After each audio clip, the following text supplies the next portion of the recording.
Satu lagi pemain top resmi merumput di Saudi Pro League, gelandang N'Golo Kante akhirnya meninggalkan Chelsea untuk bergabung dengan juara bertahan Liga Arab Saudi, Al-Ittihad, Rabu, tanggal 21 Juni tahun 2023, pagi waktu Indonesia Barat.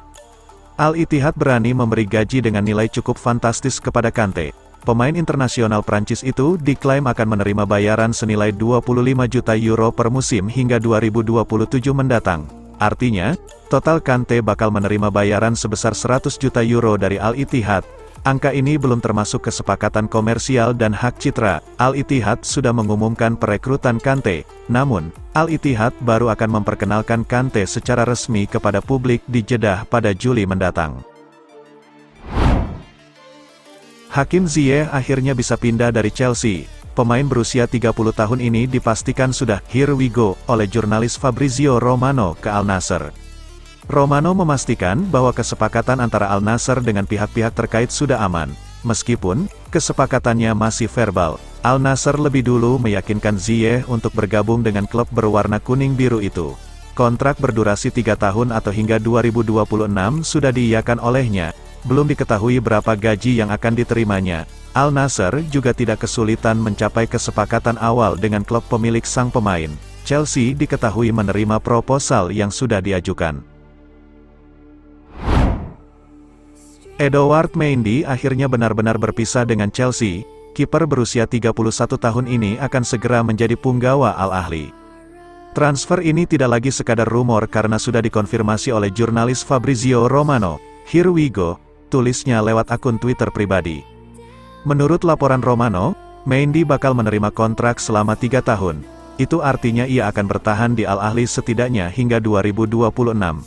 Belum diketahui berapa banyak gaji yang diterimanya dari Al Ahly, yang jelas jumlahnya pasti lebih besar dari yang diterimanya dari Chelsea. Meski begitu, Romano memastikan durasi kontrak ini belum pasti, masih ada kemungkinan berubah sebelum benar-benar ada hitam di atas putih. Chelsea dengan cepat menuntaskan transfer keluar sejumlah pemainnya hari ini. Ada 3 pemain yang sudah mendapat status "here we go" oleh jurnalis Fabrizio Romano. Transfer ketiga yang sudah dapat status "here we go" adalah Kalidou Koulibaly. Bek tengah berusia 32 tahun itu merapat ke Al Hilal. Menurut laporan Fabrizio Romano, Koulibaly akan menerima kontrak selama 3 tahun atau hingga 2026. Durasi tersebut masih bisa berubah, tergantung kesepakatan akhir. Yang jelas, Al Hilal sudah mencapai kesepakatan personal dengan Koulibaly dan Chelsea. Peresmiannya hanya tinggal sedikit lagi. Chelsea hanya perlu melakukan pengecekan terakhir dari tawaran resmi yang hendak diajukan oleh Al Hilal. Satu lagi pemain Chelsea yang akan meninggalkan Stamford Bridge di musim panas ini. Gelandang mereka, Mateo Kovacic, dilaporkan akan dilepas ke Manchester City dalam waktu dekat ini. Menurut laporan Fabrizio Romano, Chelsea sudah sepakat untuk melepaskan Kovacic ke Manchester City di musim panas ini. The Citizens sudah mencapai kata sepakat dengan Chelsea. Mereka akan membayar sekitar 30 juta pounds untuk jasa sang gelandang. Tawaran itu berupa 25 juta pounds dana cash plus 5 juta pounds berupa add-on. Chelsea menyepakati tawaran City itu sehingga mereka bersedia melepas pemain timnas Kroasia tersebut. Sang gelandang akan segera bertolak ke Manchester. Mereka akan menjalani tes medis untuk tahap akhir transfer ini. Jika tidak ada halangan, pada akhir pekan ini Kovacic sudah akan diperkenalkan secara resmi sebagai pemain baru The Citizens. Arsenal selangkah lagi resmi mendatangkan penyerang Chelsea, Kai Havertz. Kabar tersebut disampaikan pakar transfer Eropa, Fabrizio Romano melalui akun Twitter pribadinya, Rabu, tanggal 21 Juni tahun 2023. Dalam laporan tersebut, Fabrizio Romano menjelaskan jika Arsenal telah menyetujui biaya transfer Kai Havertz senilai 65 juta pounds atau 1,2 triliun rupiah. Romano juga mengatakan dalam laporannya jika kesepakatan dari pihak Arsenal dan Chelsea akan selesai dalam beberapa jam ke depan. Kesepakatan jangka panjang telah disepakati dan tes medis akan segera dijadwalkan. Manajemen Madrid, Rabu, tanggal 21 Juni tahun 2023, resmi mengumumkan telah memperpanjang kontrak pemain senior Toni Kroos selama 1 tahun. Pengumuman bertahannya Kroos di Santiago Bernabeu ini sudah diperkirakan sejak beberapa pekan lalu dengan pelatih Carlo Ancelotti menyatakan sang pemain tak keberatan bila dimasukkan dari bangku cadangan. Real Madrid dan Toni Kroos telah sepakat untuk memperpanjang kontrak sang pemain, yang akan membuatnya terikat kontrak dengan klub hingga tanggal 30 Juni tahun 2024. Demikian pernyataan manajemen melalui laman resmi klub. Manchester United dilaporkan selangkah lebih maju ketimbang Chelsea, dalam upaya merekrut kiper milik Inter Milan yaitu Andre Onana. Melansir laporan terbaru dari La Gazzetta dello Sport, Manchester United sekarang telah mantap memilih Andre Onana sebagai kiper pesaing De Gea. Dibanderol oleh Inter seharga 60 juta euro, MU dilaporkan siap menyetorkan uang itu ke Nerazzurri dalam beberapa hari ke depan. Onana sendiri diklaim sangat tertarik untuk pindah ke Old Trafford, karena di sana dirinya akan kembali bereuni dengan manajer Erik ten Hag yang pernah melatihnya di Ajax Amsterdam. Gelandang Arsenal, Thomas Partey, dikabarkan diminati oleh beberapa klub dari Arab Saudi. Hal ini membuat Arsenal senang, mereka dikabarkan bersedia melepas Partey ke klub Arab Saudi. Laporan ini dilansir oleh 90 Min. Alasannya jelas, Arsenal berharap bisa mendapat uang transfer yang besar dari klub Arab Saudi yang royal membelanjakan uangnya. Arsenal juga disebut tak menutup pintu untuk melego Partey ke klub Eropa, namun mereka tetap akan lebih senang melego pemain Ghana itu ke Arab Saudi. Pemain bintang Tottenham, Son Heung-min menolak transfer ke Arab Saudi musim panas ini. Son Heung-min mengomentari kabar transfernya ke klub Arab Saudi, Al-Ittihad. Penyerang Tottenham tersebut menegaskan masih ingin bermain di Premier League. Ia tidak tergiur dengan tawaran besar yang diajukan oleh klub Timur Tengah tersebut. Saya masih memiliki banyak hal yang dilakukan di Premier League, ujarnya seperti dikutip BBC. Uang bukan masalah bagi saya saat ini, dan kebanggaan bermain sepak bola. Bermain di liga favorit adalah yang penting, tambahnya. Aurelien Tchouameni kembali dibidik Chelsea setelah raksasa London tersebut melepas N'Golo Kante musim panas ini. The Blues kabarnya sudah mengajukan tawaran sebesar 60 juta euro kepada Real Madrid untuk memboyong Tchouameni dari Santiago Bernabeu. Tawaran ini kabarnya sudah ditolak oleh Real Madrid. Dilansir dari Madrid Universal, bahwa The Blues akan kembali mengajukan tawaran kepada Real Madrid. Pada tawaran kedua ini, Chelsea kabarnya akan mengajukan tawaran sebesar 80 juta euro. Angka tersebut sama dengan dana yang digelontorkan Los Galacticos musim panas tahun lalu untuk mendaratkan Tchouameni dari AS Monaco. Sayangnya Real Madrid bukan tim yang bisa digoda dengan tawaran besar. Sebagai salah satu klub terkaya di Eropa, Los Blancos bisa mendaratkan semua pemain yang diinginkannya bahkan dengan harga tinggi. Dengan demikian, peluang Chelsea untuk merekrut Tchouameni jelas kecil.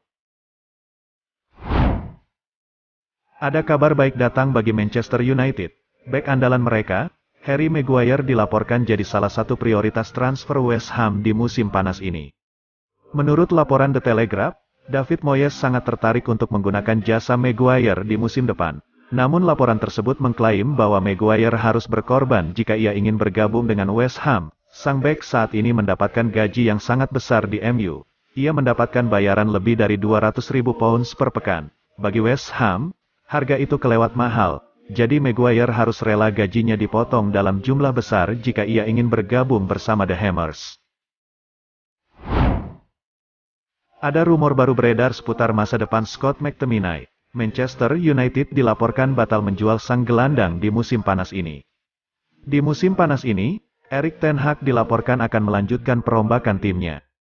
Ada sejumlah pemain yang dikabarkan bakal dilepas di musim panas ini. Salah satu yang digosipkan bakal didepak dari MU adalah Scott McTominay. Dilansir The Telegraph, kenyataannya tidak demikian. Erik ten Hag dilaporkan ingin mempertahankan sang gelandang. Ini disebabkan sang gelandang performanya cukup bagus. Musim lalu ia kurang beruntung jarang bermain karena kerap terkena cedera. Alasan lain mengapa ten Hag ingin mempertahankan McTominay karena stok gelandang mereka cukup terbatas. Di musim panas ini, MU akan mengembalikan Marcel Sabitzer ke Bayern Munchen. Selain itu mereka juga akan menjual Fred. Manchester United masih belum merilis secara resmi siapa yang akan jadi pemilik baru klub. Namun, sejumlah laporan meyakini Sheikh Jassim yang akan menang. Harapannya, Jassim menyiapkan dana besar untuk bisa merekrut pemain-pemain ternama ke Old Trafford. Thibaut Courtois ternyata masuk ke dalam daftar nama-nama tersebut dalam laporan Defensa Central. pembelian kiper Real Madrid itu diyakini akan jadi salah satu gebrakan Jassim setelah mengakuisisi Manchester United. Laporan yang sama mengklaim, Manchester United menyiapkan dana sebesar 80 juta euro demi jasa Courtois. Sang kiper nantinya bakal menerima kontrak sebesar 20 juta euro per tahun. Manchester United kini memunculkan nama baru di daftar incaran gelandang top. Menurut laporan Gazzetta dello Sport, Manchester United ikut-ikutan melirik Nicolo Barella di Inter Milan. Manchester United memang belum benar-benar serius mengincarnya. Dalam laporan tersebut, Manchester United baru sampai pada tahap menanyakan situasi sang pemain. Percakapan lewat telepon diklaim sudah dilakukan oleh Manchester United. Mereka ingin tahu lebih dulu situasi Barella di klub. Saat ini diketahui, Inter enggan melepas pemain vitalnya itu. Peminat Barella pun banyak yang membuat upaya Manchester United tidak mudah. Walaupun begitu, Inter sudah siap-siap kehilangan Barella. Laporan tersebut menjelaskan, Inter melabeli Barella dengan harga 80 juta euro, harga yang ternyata membuat Manchester United masih harus berpikir dua kali untuk memboyongnya. Angel Di Maria dikabarkan sudah menetapkan klub yang akan dibelanya pada musim depan. Bintang asal Argentina itu rupanya memilih kembali ke Benfica. Kontrak Di Maria bersama Juventus habis pada tanggal 30 Juni tahun 2023. Mantan pemain Manchester United itu memutuskan untuk tidak melanjutkan karirnya di Turin. Setelah meninggalkan Juventus, Di Maria bisa didapat klub peminat dengan gratis di musim panas 2023. Dia sempat diyakini akan menuju Arab Saudi. Kini Di Maria akan segera mempunyai klub baru. Menurut klaim jurnalis Fabrizio Romano, Di Maria akan kembali ke Benfica. Benfica hampir mencapai kesepakatan personal dengan Di Maria. Proses negosiasi sudah mencapai tahap akhir dan tinggal membahas detail kecil dari kontraknya. Di Maria akan kembali ke Benfica secara gratis. Dia sudah sepakat dengan kontrak berdurasi 1 tahun, tepatnya sampai tahun 2024 dan akan segera ditandatangani.